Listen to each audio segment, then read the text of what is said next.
Hello and welcome to the Geek Primer. Listen to the following conversation.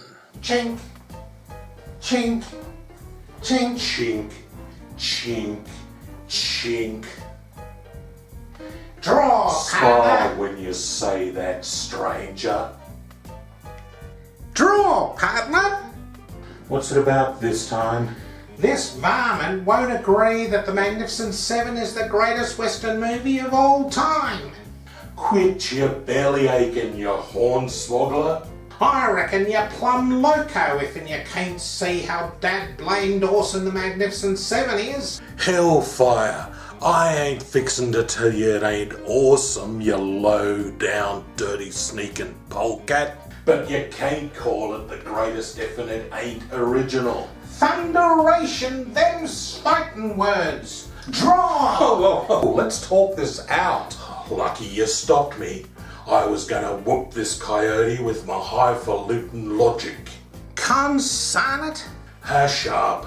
So you're saying The Magnificent Seven isn't original because it's a remake of the Steve McQueen film? What the Sam Hill are you talking about?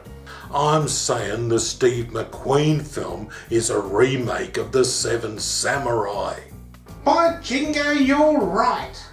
But hang it all, I might please to see the return of the Western at the movies. Yep.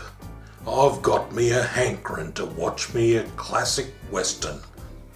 Like Cowboys vs. Aliens. Yeah! It'll tide us over until Doctor Strange is released. In the next few minutes, you'll learn not only how to understand this conversation, but how to participate in it. The conversation is about The Magnificent Seven. What's it about this time? This varmint won't agree that The Magnificent Seven is the greatest Western movie of all time. The Magnificent Seven is a Western action film starring Denzel Washington, Chris Pratt, Ethan Hawke, and 4 other actors who don't get billed above the title. Planning for the film began in 2012 with Tom Cruise starring. No surprise there, Tom Cruise is attached to just about every movie at some point. Other potential cast members included Kevin Costner, Morgan Freeman, and Matt Damon, until December 2014 when Chris Pratt began talks to join Denzel Washington on the film. The Magnificent Seven is a remake of the 1960 Western film of the same name, which starred Yul Brynner, Steve McQueen, Charles Bronson, Robert Vaughn, James Coburn, and the other 2. The Magnificent Seven is the second most shown film on U.S. television, behind The Wizard of Oz, and led to 3 sequels and a television series, with George Kennedy, Lee Van Cleef, and Michael Biehn filling the Yul Brynner role. However, the biggest star to come out of The Magnificent Seven was this.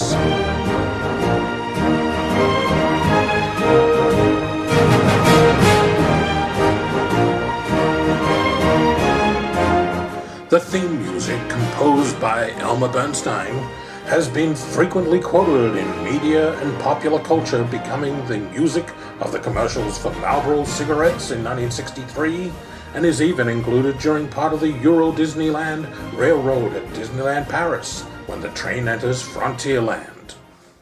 Music for the new film was due to be done by James Horner, who unfortunately died in June 2015.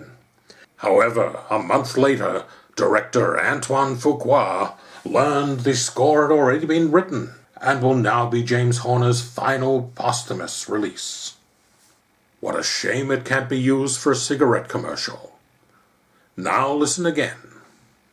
So you're saying The Magnificent Seven isn't original because it's a remake of the Steve McQueen film? What the Sam Hill are you talking about? I'm saying the Steve McQueen film is a remake of The Seven Samurai. Samurai. The 1960 Magnificent Seven was itself a remake of the 1954 Japanese film The Seven Samurai. and was remade again in a science fiction setting as Battle Beyond the Stars. Initially, early samurai films were influenced by westerns, with Akira Kurosawa and Masaki Kobayashi being influenced by American film directors such as John Ford. However, soon the influence went the other way, with the 1961 film Yojimbo being reimagined as 1964's A Fistful of Dollars, and again as 1996's Last Man Standing. The samurai character Zatoichi being remade as Blind Fury, Hidden Fortress being cited by George Lucas as an influence on Star Wars, and Hiroshi Inagaki's samurai trilogy being cited by Quentin Tarantino as an influence on Kill Bill. Although it would be easier to list the films that didn't influence Quentin Tarantino. Let's continue. By jingo, you're right. But hang it all, I'm might pleased to see the return of the Western at the movies. One of the first Westerns was 1903's The Great Train Robbery, and the genre proved hugely popular up until the 1950s, when TV Westerns saturated the market, making big-screen Westerns less popular. Since then, the Western movie genre has been simultaneously dying off and making a comeback.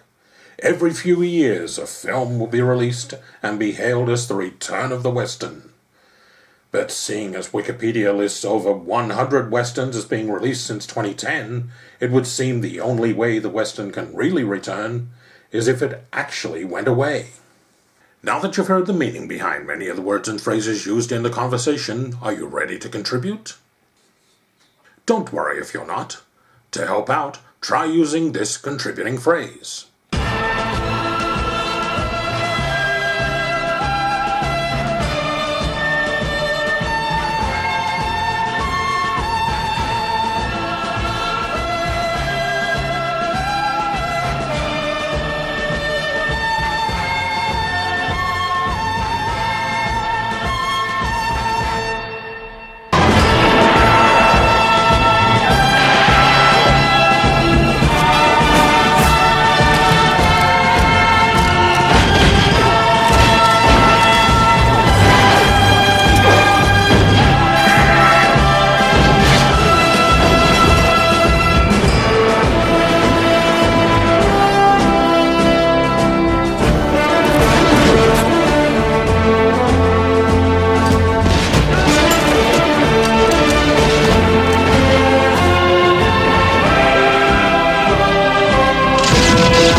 Good luck, and be sure to check back again for more conversations in the Geek Primer.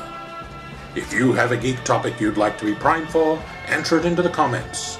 And please, feel free to subscribe. Goodbye.